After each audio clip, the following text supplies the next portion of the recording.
বঙ্গোপসাগর দক্ষিণ এশিয়ার এক বিশাল জলরাশি। এটি কেবল বাণিজ্য পথ বা মৎস্যক্ষেত্রের জন্যই গুরুত্বপূর্ণ নয়। এই সাগর প্রতিনিয়ত নির্ধারণ করে চলেছে এর তীরবর্তী দেশগুলোর সীমানা এবং ভূরাজনৈতিক ভবিষ্যৎ। এই সাগরের বুকেই নীরবে ঘটে চলেছে এক অভাবনীয় পরিবর্তন। বাংলাদেশের দক্ষিণে সুন্দরবনের কোল ঘেঁষে জেগে উঠছে নতুন ভূখণ্ড, যা বদলে দিতে পারে দেশের মানচিত্র এবং একই সাথে তৈরি করছে পার্শ্ববর্তী দেশের কপালে চিন্তার ভাঁজ। আজ আমরা কথা বলবো বঙ্গোপসাগরের বুকে জন্ম নেওয়া বাংলাদেশের এক নতুন সম্ভাবনা পুটনি দ্বীপ নিয়ে। জানব কিভাবে এক টুকরো নতুন মাটি বাংলাদেশের জন্য অপার সম্ভাবনার দুয়ার খুলছে এবং ভারতের জন্য হয়ে উঠছে নীরব উদ্বেগের কারণ। বাংলাদেশের দক্ষিণ সীমানার শেষ প্রান্তে, যেখানে সুন্দরবনের ঘন সবুজ সমুদ্রের নোনা জলের সাথে মিশে একাকার হয়ে গেছে, সেখানেই জন্ম নিয়েছে এই নতুন দ্বীপ পুটনি। এটি কোনো ঐতিহাসিক ভূখণ্ড নয়, বরং প্রকৃতির এক নবীন সৃষ্টি।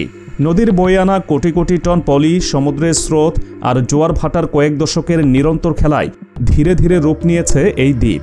স্থানীয় জেলে এবং বনজীবীদের মতে এর বয়স খুব বেশি নয়, হয়তো 2 বা 3 দশক। 90-এর দশকের শেষ ভাগ থেকে এর অস্তিত্ব টের পাওয়া গেলেও গত 1 দশকে এটি একটি স্থায়ী রূপ পেতে শুরু করে। প্রথম দিকে জেলেরা একে 8-10টা ক্ষণস্থায়ী চরের মতোই ভেবেছিলেন। বর্ষায় ডুববে, শীতে জাগবে, এটাই ছিল তাদের ধারণা। কিন্তু সময়ের সাথে সাথে পুটনি প্রমাণ করেছে সে হারিয়ে যাওয়ার জন্য আসেনি। ধীরে ধীরে তার বুকে জন্মেছে ম্যানগ্রোভের চারা, ঘাস আর লতাগুল্ম। সাগরের ঢেউয়ের বিরুদ্ধে লড়াই করে নিজের অস্তিত্ব টিকিয়ে রেখেছে। এই দ্বীপের জেগে ওঠা শুধুই প্রাকৃতিক ঘটনা নয়, এটি বাংলাদেশের জন্য এক বিরাট ভৌগোলিক এবং অর্থনৈতিক বার্তা বহন করছে।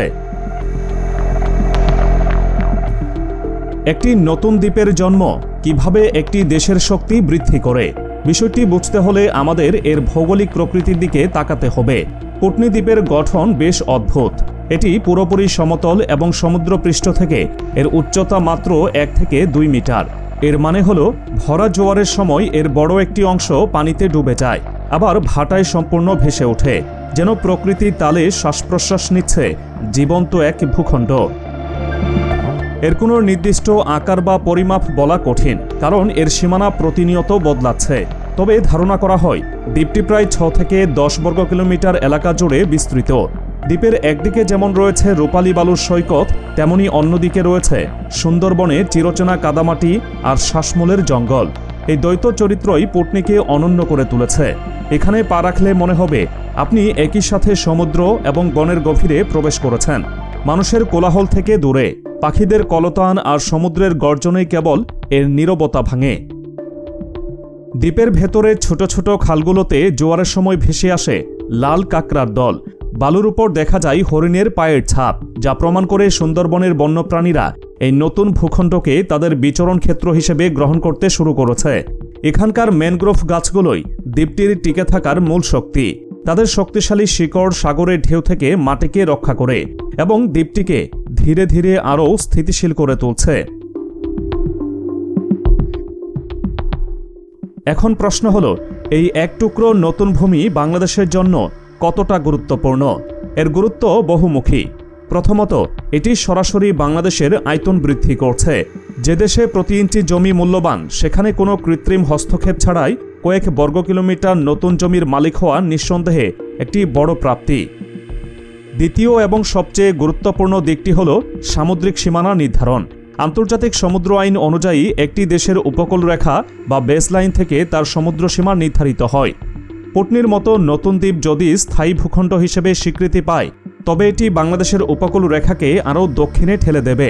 এর ফলে বাংলাদেশের নিজস্ব অর্থনৈতিক অঞ্চল বা এক্সক্লুসিভ ইকোনমিক জোন বঙ্গোপসাগরের আরও গভীর পর্যন্ত বিস্তৃত হবে। এই বর্ধিত জলসীমায় থাকা মৎস্য, গ্যাস এবং অন্যান্য খনিজ সম্পদের উপর বাংলাদেশের একচ্ছত্র অধিকার প্রতিষ্ঠিত হবে। সহজ কথায়, পুটনি দ্বীপের কারণে সমুদ্রে বাংলাদেশের অধিকারের পরিধি বহুগুণ বেড়ে যাওয়ার সম্ভাবনা তৈরি হয়েছে। তৃতীয়ত, এটি দেশের উপকূলীয় নিরাপত্তায় একটি নতুন মাত্রা যোগ করতে পারে।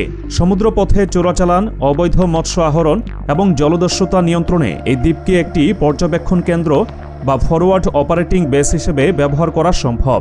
বাংলাদেশ কোস্টগার্ড বা নৌবাহিনীর জন্য এটি উপকূল নজরদারিতে সহায়ক ভূমিকা পালন করতে পারে, যা দেশের সামুদ্রিক সার্বভৌমত্বকে আরও মজবুত করবে। এবং চতুর্থত, এর অর্থনৈতিক সম্ভাবনাও বিপুল।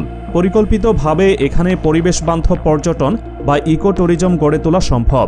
পাশাপাশি এই দ্বীপের আশেপাশের এলাকা মাছ এবং কাঁকড়ার প্রাকৃতিক প্রজনন ক্ষেত্র হিসেবে কাজ করছে, যা দেশের ব্লু ইকোনমি বা সমুদ্র অর্থনীতিকে শক্তিশালী করতে বড় ভূমিকা রাখতে পারে। বাংলাদেশের জন্য পটনি দ্বীপ যেমন আশার আলো নিয়ে এসেছে, ঠিক তেমনই এটি ভারতের নীতি নির্ধারকদের জন্য নতুন করে ভাবনার কারণ হয়ে দাঁড়িয়েছে। বঙ্গোপসাগরের নতুন দ্বীপ জেগে ওঠা এবং তা নিয়ে দুই দেশের মধ্যে টানাপোড়েনের ইতিহাস নতুন নয়। অনেকেই হয়তো দক্ষিণ তালপট্টি বা নিউমুর দ্বীপের কথা মনে করতে পারেন। 70-এর দশকে হাড়িয়া ভাঙ্গা নদীর মোহনায় জেগে ওঠা এই দ্বীপটি নিয়ে বাংলাদেশ ও ভারতের মধ্যে কয়েক দশক ধরে তীব্র বিরোধ চলেছিল। উভয় দেশই দ্বীপটিকে নিজেদের বলে দাবি করে। ভারত এমনকি সেখানে তাদের পতাকা পর্যন্ত উড়িয়েছিল। এই দ্বীপের মালিকানা নিয়ে দুই দেশের সম্পর্ক একসময় উত্তপ্ত হয়ে ওঠে। যদিও 2009 সালের ঘূর্ণিঝড় আইলার পরে দ্বীপটি সমুদ্রের নিচে সম্পূর্ণ বিলীন হয়ে যায় এবং বিরোধের অবসান ঘটে, কিন্তু সেই স্মৃতি এখনও অমলিন। পটনি দ্বীপের অবস্থান এবং এর জেগে ওঠার প্রক্রিয়া দক্ষিণ তালপট্টির ঘটনাকে নতুন করে সামনে নিয়ে এসেছে। যদিও পটনি দ্বীপটি পুরোপুরি বাংলাদেশের জলসীমার ভেতরে অবস্থিত, কিন্তু এর ভৌগোলিক অবস্থান ভারত ও বাংলাদেশ আন্তর্জাতিক সমুদ্র সীমান্তের খুব কাছে। আন্তর্জাতিক সম্পর্ক পর্যবেক্ষকদের মতে এই ধরনের ভৌগোলিক পরিবর্তন স্বাভাবিকভাবেই পার্শ্ববর্তী দেশের নীতি নির্ধারকদের নজরে আসে। ভারতের উদ্বেগের মূল কারণ হল সমুদ্র সীমা নিয়ে বাংলাদেশের সম্ভাব্য নতুন দাবি। পটনি দ্বীপকে কেন্দ্র করে বাংলাদেশ যদি তার উপকূল রেখা বা বেসলাইন পরিবর্তন করে, তবে তা ভারত ও বাংলাদেশ সমুদ্রসীমা নির্ধারণের উপর সরাসরি প্রভাব ফেলবে। যদিও দুই দেশের সমুদ্রসীমা আন্তর্জাতিক আদালতের মাধ্যমে নির্ধারিত হয়েছে, কিন্তু নতুন ভূমির আবির্ভাব সেই নির্ধারিত সীমানার পুনর্বিবেচনার দাবি তোলার সুযোগ তৈরি করতে পারে। ভারত স্বাভাবিকভাবেই চাইবে না বিদ্যমান পরিস্থিতিতে কোনো পরিবর্তন আসুক। এছাড়াও বাংলাদেশের উপকূলীয় সীমানার কাছে নতুন একটি দ্বীপে যদি নিরাপত্তা চৌকি বা নৌ পর্যবেক্ষণ কেন্দ্র স্থাপিত হয়, তবে ভারত বিষয়টিকে তাদের নিরাপত্তা দৃষ্টিকোণ থেকে পর্যবেক্ষণ করবে। বঙ্গোপসাগরে নিজেদের প্রভাব ধরে রাখতে ভারত সবসময়ই সচেষ্ট। বাংলাদেশের সামুদ্রিক সক্ষমতা বৃদ্ধি পায় এমন যে কোনো উন্নয়নই তাদের কড়া নজরে থাকে। তাই পটনি দ্বীপ নিয়ে ভারতের পক্ষ থেকে আনুষ্ঠানিক কোনো মন্তব্য না এলেও আড়ালে যে দিল্লির পক্ষ থেকে বিষয়টি নিবিড়ভাবে পর্যবেক্ষণ করা হচ্ছে তা বোঝা যাচ্ছে। পটনি দ্বীপ যেমন সম্ভাবনা নিয়ে এসেছে, তেমনই এর সামনে রয়েছে কঠিন চ্যালেঞ্জ। সবচেয়ে বড় চ্যালেঞ্জ হল জলবায়ু পরিবর্তন এবং সমুদ্রপৃষ্ঠের উচ্চতা বৃদ্ধি। যেহেতু দ্বীপটি অত্যন্ত নিচু, তাই সমুদ্রের পানির উচ্চতা মাত্র 1 মিটার বাড়লেই এর অস্তিত্ব হুমকির মুখে পড়বে। সুন্দরবনের অনেক দ্বীপ গত কয়েক দশকে সাগরে বিলীন হয়ে গেছে। পটনির ভবিষ্যতেও সেই ঝুঁকি উড়িয়ে দেওয়া যায় না। ঘূর্ণিঝড় ও জলোচ্ছ্বাসের মতো প্রাকৃতিক দুর্যোগ এই অঞ্চলের নিত্য নৈমিত্তিক ঘটনা। একটি বড় ধরনের ঘূর্ণিঝড়ই হয়তো দ্বীপের ভূপ্রকৃতিকে চিরতরে বদলে দিতে পারে। তাই এই দ্বীপকে রক্ষা করা এবং এর সম্ভাবনাকে কাজে লাগানোর জন্য প্রয়োজন দীর্ঘমেয়াদী ও পরিবেশ বান্ধব পরিকল্পনা। বর্তমানে দ্বীপটি ভ্রমণের জন্য অত্যন্ত ঝুঁকিপূর্ণ। এখানে বিশুদ্ধ পানি, খাদ্য ও আশ্রয়ের কোনো ব্যবস্থা নেই। বন বিভাগের অনুমতি ছাড়া সেখানে প্রবেশ করাও অনুচিত। তবে এর অপরূপ প্রাকৃতিক সৌন্দর্য এবং নির্জনতা গবেষক ও প্রকৃতিপ্রেমীদের জন্য এক অসাধারণ ক্ষেত্র হতে পারে। কিভাবে একটি নতুন ভূমি প্রকৃতির সাথে লড়াই করে টিকে থাকে, কিভাবে সেখানে প্রাণের সঞ্চার হয়, এই সব কিছু নিয়ে গবেষণার এক বিশাল সুযোগ রয়েছে এখানে। তাই পটনি দ্বীপ শুধু একখণ্ড মাটি নয়, এটি বঙ্গোপসাগরের বুকে বাংলাদেশে জেগে ওঠা এক নতুন পরিচয়। এটি প্রমাণ করে বাংলাদেশ কেবল নদী ভাঙনে দেশ নয়, নদী ও সাগরের বদান্যতায় এখানে নতুন ভূমিও তৈরি হয়। এই দ্বীপ বাংলাদেশের ভৌগোলিক শক্তি, সামুদ্রিক অধিকার এবং অর্থনৈতিক সম্ভাবনার এক জীবন্ত প্রতীক। সঠিক পরিকল্পনা এবং ব্যবস্থাপনার মাধ্যমে পটনির মতো নবজাগ্রত ভূখণ্ডগুলোই হয়তো ভবিষ্যতে বাংলাদেশের উপকূলীয় অর্থনীতি এবং সার্বভৌমত্বের অন্যতম প্রধান স্তম্ভ হয়ে উঠবে।